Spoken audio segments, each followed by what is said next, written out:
গতকালকে বৃষ্টির কারণে আমার সোনা গান গাইতে পারিনি। আজকে ওয়েদারটা যদি সাথ দেয় তাহলে এই স্টেজে গান গাওয়ার সুযোগ পাবে।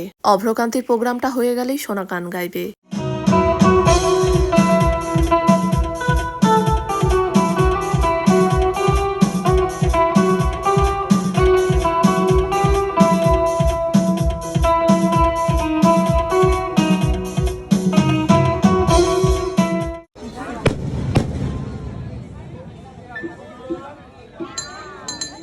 রাজদর্পণে একবার ছাদটা শুধু দেখো, যেমন খোলামেলা তেমনি সুন্দর সাজানো গোছানো। এর এই সুন্দর ছাদটার জন্যই যেন এত ডিমাইন্ড। সোনার গান হতে একটু দেরি আছে, চলো ততক্ষণ নতুন বইয়ের সাথে আলাপ করে আসি।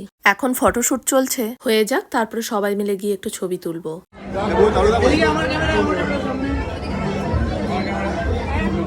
আমার সোনার গান গাওয়ার জন্য ডাক পড়েছে, চলো যাওয়া যাক।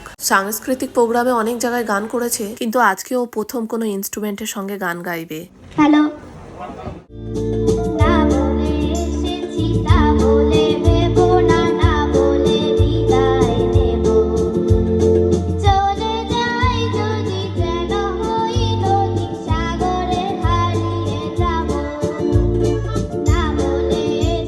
আগেও তো সোনা স্টেজে গান করেছে, তবে আজকে কেন জানি না ওকে দেখে ভীষণ টেনশন হচ্ছিল।